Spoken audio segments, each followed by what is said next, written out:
الحمد للہ والصلاة والسلام علی رسول اللہ اما بعد۔ اللہ رب العزت ارشاد فرماتے ہیں فَاعْلَمْ أَنَّهُ لَا إِلَهَ إِلَّا اللَّهُ وَاسْتَغْفِرْ لِذَنْبِكَ وَلِلْمُؤْمِنِينَ وَالْمُؤْمِنَاتِ۔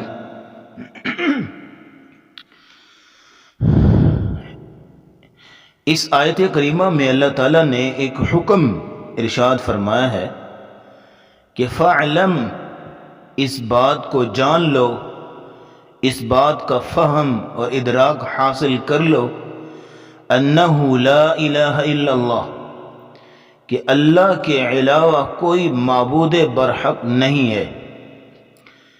یہ کلمہ توحید کی اساس ہے۔ توحید جن کڑیوں سے مل کر مکمل ہوتی ہے، اس کی آخری کڑی یہ لا الہ الا اللہ کلمہ طیبہ ہے۔ اس کا فہم حاصل کرنا، اس کا شعور حاصل کرنا، اس کی صحیح معرفت اور ادراک اس کو کرنا، یہ ہر مسلمان پہ واجب اور فرض ہے۔ اسی لیے فرمایا فَاعْلَمْ أَنَّهُ لَا إِلَهَ إِلَّا اللَّهُ، اس بات کو جان لو کہ لا الہ الا اللہ، اللہ کے علاوہ کوئی معبود برحق نہیں ہے۔ کیونکہ اس کلمے کی شہادت دینا ہی اس مسلمان کہلاتا ہے، انسان کہ اس کی شہادت دینا۔ اور جب تک انسان کو اپنی گواہی کے بارے میں علم نہ ہو کہ کس چیز کی گواہی دے گا، تو وہ انسان جو ہے اس کی گواہی قابل قبول نہیں ہوتی۔ مثال کے طور پہ آپ اگر کسی کٹہرے میں کھڑے ہیں اور وکیل آپ پہ جرح کر رہا ہے، آپ سے جو ہے وہ گواہی طلب کی گئی ہے، تو اگر آپ کو اس بات کا امر واقع کا صحیح علم نہیں ہے تو آپ صحیح گواہی نہیں دے سکتے۔ اس لیے پہلے اس کلمے کا فہم، اس کا ادراک کیا جائے، اس کے بعد جو ہے اس کے تقاضوں کی بات کرتے ہیں، اس کے فضائل کی بات کرتے ہیں۔ تو کلمہ طیبہ، اس کا فہم حاصل کرنا بہت ضروری۔ کیوں؟ کیونکہ یہ توحید کی اساس ہے۔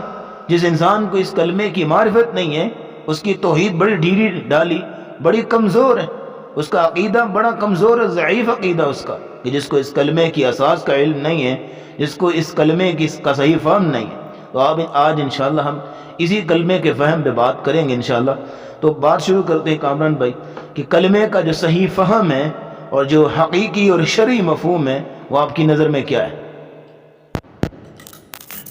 کلمہ جو ہے یہ بنیاد ہے توحید کی، اور یہی جو کلمہ ہے یہ جب انسان اس کا اقرار کرتا ہے، دل سے اس کی تصدیق کرتا ہے، تو اس کے بعد بندہ جو ہے وہ دائرہ اسلام میں انٹر ہو جاتا ہے، داخل ہو جاتا ہے۔ اس کے اوپر وہ تمام لوازمات جو ہیں، حقوق و واجبات جو ہیں، اس کے اوپر لاگو ہو جاتے ہیں۔ تو اس کا جیسا کہ آپ نے بات کی ہے کہ جب ہم کسی کٹہرے میں کھڑے ہوتے ہیں، ہمارے اوپر جرح ہوتی ہے، تو ہم اس کو شہادت جو ہے، جب تک اس کا کوئی سورس یا کوئی ایسا جو شہادت نہ ہو، اس وقت اب امر واقع کی، تو ہم اس کے بارے میں کوئی ایویڈنس نہ ہو تو بات مضبوط نہیں ہو پاتی۔ لیکن یہاں پہ ایک بات تھوڑی سی ڈیفرنٹ ہو جائے گی۔ آپ نے جو مثال بھی ایک دی ہے، میں شرعی مفہوم بیان کرنے سے قبل تھوڑا اس کا بھی ازالہ کر دوں۔ ہمارے معاشرے میں ایک طبقہ بھی ہے جو یہ اعتراض کرتا ہے کہ شہادت کا کنسیپٹ تو یہ ہے کہ انسان نے وہ بات بعینی ہی دیکھی ہو۔ اگر کسی کے بارے میں ہم شہادت دیتے ہیں، کسی واقعے کے بارے میں ہم شہادت دیتے ہیں، تو اس کو ہم نے آنکھوں سے دیکھا ہو تو پھر اس کی شہادت اور گواہی جو ہے وہ قبول کی جاتی ہے۔ تو جب ہم اللہ کے بارے میں، کیونکہ یہ توحید ہے، اس کی جو اساس ہے وہ کلمہ ہے، یوں کہہ لیں کہ اسلام کی جو بنیاد ہے وہ کلمہ ہے، تو کلمے میں ہم گواہی دے رہے ہوتے ہیں۔ تو پھر جب ہم گواہی دیتے ہیں کہ اللہ رب العزت کی ذات ہی معبود برحق ہے، اس کے علاوہ کوئی معبود برحق تھا اور نہ ہے اور نہ قیامت تک ہوگا، لیکن ہم نے اللہ کو دیکھا نہیں ہے، تو پھر ہم گواہی کیسے دیتے ہیں؟ کیونکہ شہادت جو ہے وہ اگر ہم اس تناظر میں دیکھیں کہ ہم آنکھوں سے دیکھتے ہیں، تو پھر ہم نے تو اللہ رب العزت کو دیکھا نہیں ہے۔ تو اس کا جواب جو ہمارے اسلام کے اوپر کیا جاتا ہے اعتراض، تو اس کا میں جواب یہ دینا چاہوں گا کہ اللہ رب العزت کی جب ہم گواہی دیتے ہیں کہ اللہ رب العزت کی ذات برحق ہے، اس کے علاوہ کوئی ذات برحق موجود نہیں ہے، تو ہمیں یہ خبر اس ہستی نے دی ہے جس کی بات جو ہے وہ وحی ہے، اور وحی جو ہے ایسا کنسیپٹ ہے یا ایسا سورس ہے جو براہ راست اللہ رب العزت کی طرف سے انبیاء پہ ہوتی ہے.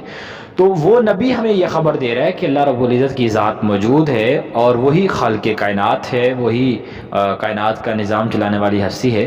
تو اس لیے ہم اس نبی کی بات کو مان کر، کہ اس کی بات میں شک کرنا بھی انسان جو ہے دائرہ اسلام سے خارج ہو جاتا ہے، تو اس کی بات کو مان کر ہم اس بات کی گواہی دیتے ہیں کہ اللہ رب العزت کی ذات ہے اور رہے گی.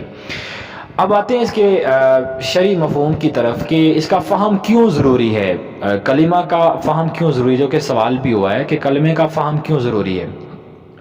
کلمے کا فہم اس لیے ضروری ہے کیونکہ جب آپ کسی بھی چیز کا آغاز کرتے ہیں تو اس کے آغاز سے پہلے اس کے کچھ اصول ہوتے ہیں، کچھ قواعد ہوتے ہیں. تو اسلام کی جو اصول اور قواعد ہیں وہ ایک کلمے کی بنیاد، ایک کلمے کے اوپر کھڑے ہیں، اس کی جو جڑیں ہیں. تو جب تک ہمیں کلمے کا ہی پتہ نہیں چلے گا، ہمیں یہی پتہ نہیں ہوگا کہ میں نے کیا چیز اقرار کر کے، میں نے کس چیز کو دل سے ایکسیپٹ کیا ہے، میں نے کس چیز کا زبان سے اقرار کیا ہے، اس چیز کا ہی ہمیں پتہ نہیں ہوگا. تو اس کے بعد آنے والی جو چیزیں ہیں، جیسا کہ اسلام میں دیگر چیزیں ہیں، نماز ہے، روزہ ہے، حج ہے، زکوٰۃ ہے، یہ تو بڑے بعد کے چیزیں ہیں. لیکن اس سے پہلے کلمہ ہے، اور کلمے کے دو پارٹس ہیں. ایک میں اللہ تعالیٰ کی ذات کی ربوبیت اور الوہیت کا ایک جز ہے، اور ایک میں اللہ کے نبی کی رسالت کا ذکر ہے.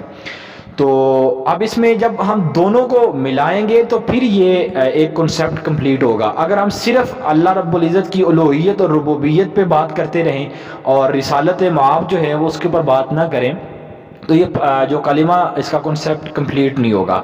تو اب اس کی دو چیزیں ہیں. ایک ہے اس میں اللہ رب العزت کی ذات برحق کا اس بات ہو رہا ہے، اور توحید جیسا کہ آپ شیخ پہلے بتا رہے تھے کہ ابن القیم رحمہ اللہ نے اس کو کوڈ کیا ہے کہ توحید دو طرح کی ہے. ایک میں اس میں نفی ہے، اللہ رب العزت کے علاوہ کوئی ذات برحق نہیں ہے، اور دوسرا کہ اس چیز کا اس بات ہے کہ اللہ رب العزت کی ذات ہی برحق ہے. ہمارا جو بنیادی طور پر جو سوال تھا وہ یہ تھا کہ کلمہ کا جو حقیقی اور شرعی مفہوم ہے وہ کس طرح جو ہے وہ عوام کے سامنے رکھا جائے. تو صحیح اور حقیقی جو شرعی اور مفہوم جو ہے، تو اس کے ضمن میں ہم قرآن کی ایک آیت کو جو ہے وہ کوٹ کرنا چاہیں گے. اللہ رب العزت فرماتے ہیں أَلَمْ تَرَ كَيْفَ ضَرَبَ اللَّهُ مَثَلًا كَلِمَةً طَيِّبَةً. اللہ تعالیٰ یہاں پہ کلمہ طیبہ کی مثال بیان کر رہے ہیں. مثال جو ہے اللہ رب العزت نے تقریباً 41 جو ہے مثالیں بیان کی قرآن میں، اس سے کم و بیش بھی ہو سکتی ہیں. اور مثال سے بات کرنے کا مقصد یہ ہوتا ہے کہ بالمثال تبین المقال، مثال سے بات واضح ہو جاتی ہے. تو اللہ نے کلمہ طیبہ کو سمجھانے کے لیے اللہ نے ایک مثال دی ہے، کلمۃ طیبہ کشجرۃ طیبہ. اللہ نے شجرہ طیبہ کے ساتھ تشبیہ دی کلمہ طیبہ کو. تو شجرہ طیبہ سے مراد جو ہے وہ مفسرین کے ہاں کھجور کا درخت ہے. تو اللہ رب العزت نے کلمہ کو کھجور کے درخت کے ساتھ تشبیہ دی. اس کی وجہ کیا ہے؟ وجہ تشبیہ اس کی چار وجوہات ہیں اس کی. پہلی وجہ تو یہ ہے اصلها ثابت، کہ کھجور کا جو درخت ہوتا ہے اس کی جڑیں بڑی مضبوط ہوتی ہیں، اور اتنی مضبوط جڑیں ہوتی ہیں کہ ایگریکلچرل ایکسپرٹس جو ہیں وہ کہتے ہیں کہ کھجور کا درخت ایسی کلر والی زمین پہ بھی جو ہے وہ پھل آور ہو جاتا ہے کہ جہاں پہ دوسرے جو ہے وہ پودے وغیرہ نہیں اگتے اور وہ نہیں سروائیو کر پاتے. اور اسی طرح دیکھیں اتنا جو ہے وہ جڑیں مضبوط ہیں تبھی تو اتنا طویل تنا جو ہے وہ سنبھالے ہوئے نا. تو پہلی چیز یہ اصلها ثابت، کہ کھجور کے درخت کا جو جڑیں ہوتی ہیں وہ مضبوط ہوتی ہیں. تو یہ شجرہ طیبہ کے ساتھ تشبیہ دینے کی پہلی وجہ یہ ہے کہ آپ کو اس کلمہ کو قبول کرنا ہے تو اپنے عقیدے کی مضبوط جڑوں کے ساتھ، ڈھیلا ڈالا نہیں ہونا چاہیے انسان کو عقیدے کے اعتبار سے، بلکہ ایک مضبوط انسان ہونا چاہیے عقیدے کے اعتبار سے. اس قدر مضبوط انسان ہو کہ بلال رضی اللہ تعالیٰ عنہ کہ تپتی ریتوں پہ لٹا دیے گئے اور پھر بھی جب احد احد پکارتے رہے اس کلمے کو انہوں نے گرنے نہیں دیا.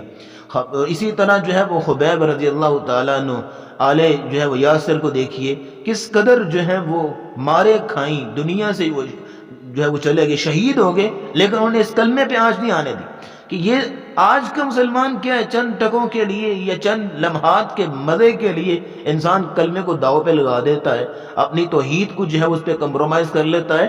ایسی بات نہیں ہونی چاہیے۔ پہلی چیز اصلها ثابت، تمہارا کلمہ جو ہے تب قابل قبول ہے جب عقیدے کی جڑیں مضبوط ہیں، تو یہ پہلی وجہ تشبیہ۔ دوسری کیا ہے؟ اصلها ثابت وفرعها فی السماء، کہ اس کھجور کے درخت کی جو شاخیں ہوتی ہیں، اس کے پتے ہوتے ہیں، وہ آسمانوں سے باتیں کر رہے ہوتے ہیں، آسمانوں کی طرف بلند ہوتے ہیں۔ یہ وجہ تشبیہ کیا ہے؟ یہاں پہ وجہ تشبیہ یہ ہے کہ جب آپ کی جڑیں عقیدے کی مضبوط ہوں گی، آپ کی توحید مضبوط ہوگی، تو تبھی آپ کے اعمال بھی آسمانوں تک پہنچیں گے، آپ کے اعمال بھی آسمانوں پہ اللہ قبول کریں گے۔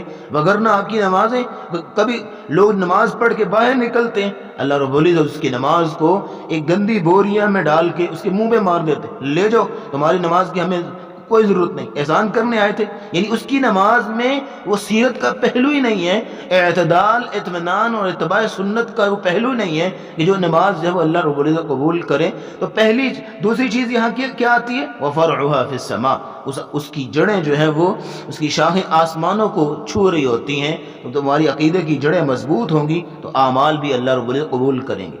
اور تیسری چیز فرمایا، شیخ میں یہاں پہ جو آپ نے دو باتیں عرض کی ہیں، کلمہ طیبہ کی جو مثال ہے وہ کھجور کے درخت کے ساتھ دی اللہ تعالیٰ نے قرآن میں۔ تو یہ بڑا آسان ہے اس کو سمجھنا، اس کا فہم اگر ہم اسی ایک مثال سے بھی سمجھنا چاہیں تو ہمارے لیے بہت آسان ہے۔ پہلی جو اللہ رب العزت نے وجہ بیان کی ہے، اصلھا ثابت، کہ اس کی اصل جو ہے وہ ثابت ہے۔ اگر ہم اس کے لفظی معنی پر غور و فکر کرتے ہیں، کسی کی اصل ثابت کا کیا مطلب ہے، تو عرب میں ایک بات بولی جاتی تھی کہ جس بندے کی یا جس درخت کی، یوں کہہ لیں کہ عرب کے ہاں یہ مثال ویسے بندوں کے حوالے سے تھی، کیونکہ عرب بڑے قداور ہوا کرتے تھے اور بڑے مضبوط اور جسہ والے ہوا کرتے تھے۔ تو عربوں کے ہاں یہ مثال بھی ایک محاورہ تھا کہ جو بندہ کھجور کے درخت کو اکھیڑ لیتا تھا اس کو عرب کا ایک بڑا پہلوان سمجھا جاتا تھا۔ تو اللہ رب العزت نے عربوں کے اس کلچر کو سامنے رکھتے ہوئے یہ بات عربوں کو مخاطب کر کے اللہ کے نبی کو مخاطب کر کہا کہ اصلھا ثابت، کہ وہ اس قدر مضبوط ہے کہ عرب کے اندر جو بڑے بڑے پہلوانوں کا دعویٰ کرنے والے لوگ تھے وہ بھی کھجور کے درخت کو اکھاڑ نہیں سکتے تھے۔ تو اللہ تعالیٰ نے اللہ کے نبی کے ایمان لانے والے جو مسلمان صحابہ تھے ان کو یہ مثال دی کہ آپ اس قدر مضبوط ہو جائیں کہ آپ کو یہ مکے کے کفار، ان کی طاقتیں، ان کا رعب، دبدبہ، وہ آپ کو اکھیڑ نہ سکے۔ آپ اس قدر اپنی توحید پہ، اپنی اللہ تعالیٰ کی ربوبیت پہ اس قدر آپ پختہ ہو جائیں۔ تو یہ مثالیں، کیونکہ قرآن اترا ہے صحابہ کے تناظر میں، صحابہ کے واقعات کو سامنے رکھا گیا ہے، تو یہ مثال اس طرح ہے۔ لیکن آج جیسا کہ آپ نے بات کی ہے کہ ہماری توحید کیا ہے کہ ہم چند ٹگوں کی خاطر یا چند لذتوں کی خاطر ہم ڈاواں ڈول ہو جاتے ہیں، ہمارا ایمان کمزور ہو جاتا ہے۔ تو ہمیں اس مثال کو اصلھا ثابت، یہ جو اصلھا ثابت ہے، جب یہ ہوگا ہمارے اعمال کے اندر تو پھر فرعھا فی السماء ہوگا۔ اگر ہماری اصلھا ثابت نہیں ہے، ہماری جڑیں مضبوط نہیں ہیں، تو اس کے اوپر جو لگنے والی دیواریں بنا رہے ہیں اعمال کی، یا ہم اعمال کی دیواریں بنا رہے ہیں، تو دیواریں کھوکھلی ہیں، وہ فتنوں کی ایک جھونکا آنے سے وہ ہماری جو ہے وہ دیوار گر جائے گی۔ تو ہمیں اللہ کے نبی کو جو مثال دی گی نا اصلھا ثابت، تو وہ عربوں کے ہاں جو ایک مثال مشہور تھی کہ وہ اس کا مقابلہ بھی کیا جاتا ہے۔ تو ہماری توحید اس قدر مضبوط ہونی چاہیے، تو اس کو بھی ہمیں مد نظر رکھتے ہیں، ہمیں اپنے اعمال کو دیکھیں اصلھا ثابت ہوگا تو تبھی تو اعمال، جیسے آپ نے اس بات کی طرف اشارہ کیا کہ اصلھا ثابت ہوگا تبھی جو ہے وہ فرعھا فی السماء ہوگا۔ تو یہ تو دیکھیں دنیا کی بات ہے، ٹھیک ہے۔ دنیا میں جیسے ہی آپ کی عقیدے کی جڑیں مضبوط ہوگی تو ویسے ہی آپ کے اعمال جو ہے وہ آسمانوں پہ پہنچیں گے، اللہ کے ہاں قابل قبول ہوں گے، ایکسیپٹیبل ہوں گے۔ جب انسان دنیا سے جاتا ہے نا، تو دیکھیں ایک جو شخص جو کہ اہل جنت میں سے ہے، مومنین میں سے ہے، تو اس کی روح کو اللہ رب العزت ایکسیپٹ کرتے ہیں، ایون دیٹ کہ اللہ کے پاس پہنچتی ہے، ساتواں آسمانوں کراس کرتی ہے۔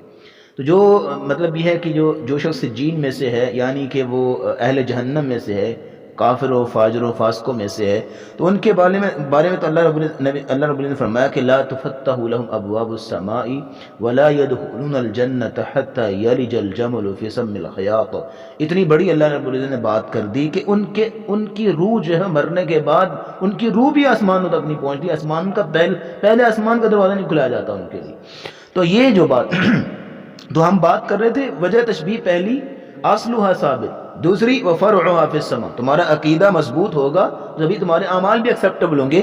تو تیسری وجہ تشبیہ جو اللہ نے بیان فرمائی کلمہ طیبہ کو کھجور کے درخت کے ساتھ تشبیہ دینے کی، وہ یہ ہے کہ تؤتی اکلها کل حین باذن ربها، کہ وہ کھجور کا درخت جو ہے وہ ہر حال میں پھل دیتا ہے۔ تؤتی اکلها کل حین، ہر حال میں وہ پھل دیتا ہے۔ جیسے مثال کے طور پہ ویسے تو کھجور کا درخت جو ہے وہ سدا بہاری ہوتا ہے الحمدللہ، لیکن یہ ہے اگر اس کے اندر ایک اہم نقطہ ہے، اس کی طرف اگر ہم اشارہ کریں تو یہ ہے کہ کھجور کا درخت ایسا ہے کہ وہ اگر کچا ہو پھر بھی کھانے لائق ہوتا ہے، جس کو آپ ڈوکا بولتے ہیں۔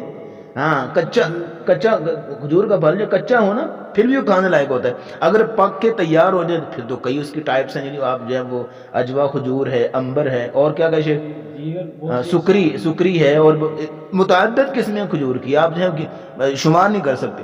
اور اگر وہ کھجور کا درخت پک کے خشک ہو جائے پھر بھی کھانے لائق ہوتا ہے، جیسے جس کو آپ چھوارا بولتے ہیں۔ تو شیخ وہ کل حین باذن، ہر حال میں وہ پھل دیتا ہے۔ تو اب یہ کیسے تشبیہ ہے کہ جب آپ کی عقیدے کی جڑیں مضبوط ہیں تو آپ کے اعمال بھی آسمانوں پہ جائیں گے اور اللہ کے ہاں قابل قبول ہوں گے۔ تو آپ کی عقیدے کی جڑوں کا مضبوط ہونا اور اس کے بعد اعمال کا قابل قبول ہونا، اس کا یہ ثمرہ ہوتا ہے کہ آپ ہر وقت ہمدردی، خیرخواہی، جس طرح کھجور کا درخت ہر حال میں پھل لاور ہوتا ہے، اسی طرح آپ بھی ہر حال میں اخلاقیات والے، ہر حال میں ہمدردی اور خیرخواہی جو ہے وہ کرتے ہیں۔ یہ ہے کلمہ طیبہ کا صحیح فہم، اور یہ کلمہ طیبہ کی یہ تاثیر پیدا ہوتی ہے کہ جب آپ کی اس کی جڑیں مضبوط کر لیں آپ نے، آپ کے اعمال بھی ایکسیپٹیبل ہوں گے، تو آپ پہ وہ بات صادق آئے گی تؤتی اکلها کل حین باذن ربها، کیا آپ ہر حال میں جو ہے وہ آپ خیر خواہ ہوں گے، ہمدرد ہوں گے، اور ہر بندے کے لیے آپ جو ہے وہ خیر خواہی کا سامان مہیا کریں گے۔ جی شیخ کی وجہ تشبیہ اللہ رب العزت نے قرآن میں بیان کی ہے، آپ نے اس کی بہت اچھی توضیح بیان کی ہے کہ جب ہماری اصل بھی ثابت ہے، ہماری جڑیں بھی مضبوط ہیں، ہمارا عقیدہ بالکل ٹھیک ہے، لیکن اعمال میں کہیں کمزوری آ جاتی ہے۔ ہم یوں کہہ لیں کہ ہم کہتے ہیں کہ ہم توحید پرست ہیں، ہم توحید کو ماننے والے ہیں، ہم اپنی اساس کو ثابت کر رہے ہوتے ہیں، ہم مان رہے ہوتے ہیں کہ